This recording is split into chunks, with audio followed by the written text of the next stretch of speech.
Mac died on January 5th, 2024, earlier this year. There was a lot to do after that for me. And throughout that whole process, I just spent a lot of time combing through things, looking for all kinds of Mac, you know. And then I started to find all these music files. So that's when I called Oliver up and said, Oliver, I've got a bunch of stuff that I want you to listen to.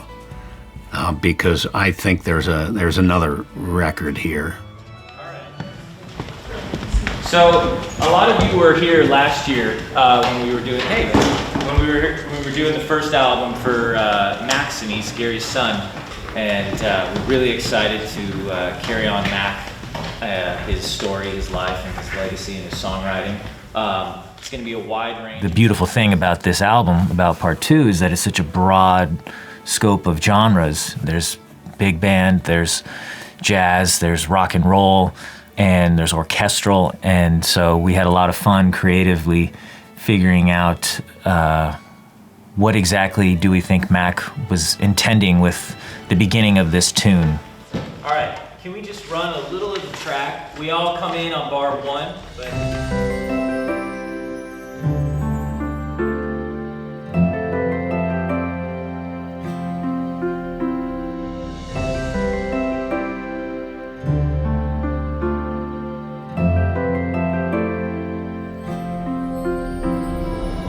Some tunes were completely finished and we didn't do anything with them. They were as good as can be. Don't fix what ain't broke. Other tunes, we added certain elements like strings or horns. Some needed to be expanded, but he was spinning with melodies. One was this big band jazz tune called Sweep Sweepin'. 1, 2, 1, 2.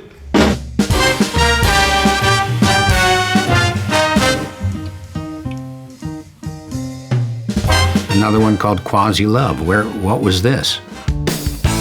Quasi love, quasi love, quasi love, quasi love. Gary called me up. He's like, "What is this Quasi Love? What is that?"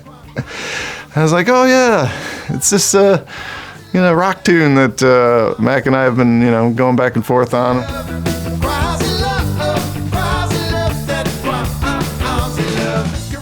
Yeah, I think in typical Mac fashion, Quasi Love was just part of, the many, many things that he was trying to get out at that time.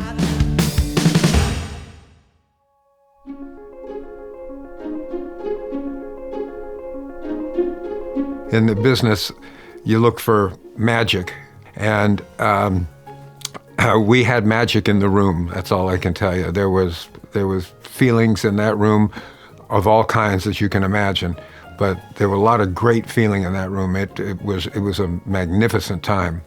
Finding these compositions felt like little gems and treasures that Mac has left for us to discover.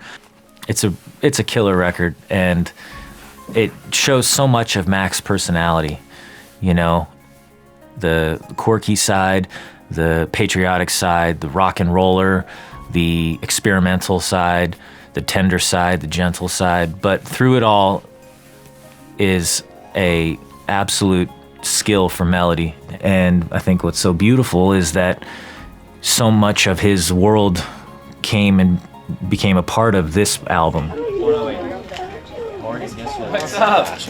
Set for everyone. Okay, thanks, y'all. No kidding. Everyone, this is Ben, and this is Dan. You must be Alex. I am Alex. Gary had mentioned that Mac had all these drummer friends and collaborators out in LA. I said, Dan, I've got an idea. I want Mac's buddies to come out and be on this song.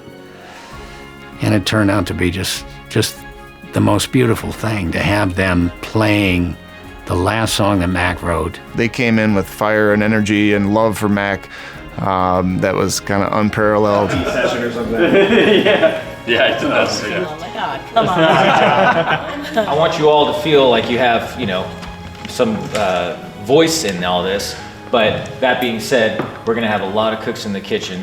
Good luck. And so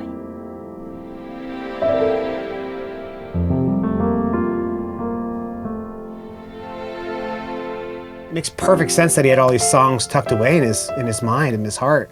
You know, he was always thinking that way. Even stuff on this record still surprises me. Like 15 years later, I'm like, we were walking in, Gary played us a jazz tune. I was like, I didn't know Mac had any of that in his back pocket. Knowing each other for so many years and even getting to play with Gary on bass, like, that was the first. Like, Mac brought us all together to play together after so long, which was so fun.